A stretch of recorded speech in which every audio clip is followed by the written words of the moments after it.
শেষ জামানায় সময় সংক্ষিপ্ত হয়ে আসবে, টাইম খুব তাড়াতাড়ি চলে যাবে, এক জুমা থেকে আরেক জুমা খুব দ্রুত চলে আসবে। তিনি বলছেন 1 বছর চলে যাবে একটা মাসের মতো, একটা মাস চলে যাবে একটা সপ্তাহের মতো, একটা সপ্তাহ চলে যাবে একটা দিনের মতো, আর একটা দিন চলে যাবে একটা ঘন্টার মতো।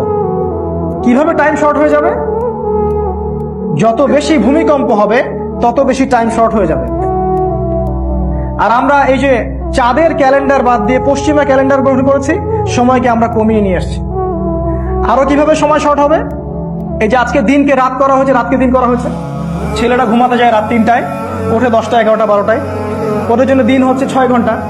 আর আজকে থেকে আমাদের বাপদাদারা যারা ছিলেন তারা সেই ভোর 4টায় উঠতেন এবং রাতের বেলা তাড়াতাড়ি ঘুমাতেন। তাদের কাছে দিনটা অনেক লম্বা ছিল, তারা অনেক কাজ করতে পারতেন, তাই না? এইভাবে আমরা দিনকে শর্ট করে নিয়ে আসছি, সময় সংক্ষিপ্ত করে আমরাই নিয়ে আসছি। শেষ জামানায় বেশি বেশি মহামারী দেখা দিবে, ভূমিকম্প হবে এবং ঝড় ও জলোচ্ছ্বাস হবে।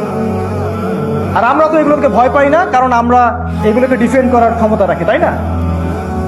আমরা তো এগুলোকে ডিফেন্ড করার ক্ষমতা রাখি। আমরা টার্মিনোলজি ব্যবহার করছি প্রাকৃতিক দুর্যোগ। প্রাকৃতিক দুর্যোগ, প্রকৃতিটা কে? এটা কি আল্লাহ বাদ দিয়ে অন্য কোনো সত্তা যে রাগ হয়ে গেলে দুর্যোগ হয়? না, আল্লাহর হুকুমেই দুর্যোগ হয়, আল্লাহর হুকুমেই ভালো হয়। সূক্ষ্মভাবে প্রত্যেকটা জায়গায় শিরক ঢুকিয়ে দেওয়া হয়েছে। আমরা শিরকের মধ্যে হাবুডুবু খাচ্ছি, বুঝতে পারছি না। কোরআনে আছে সোনার কয়েন এবং রূপার কয়েন ইউজ করার কথা।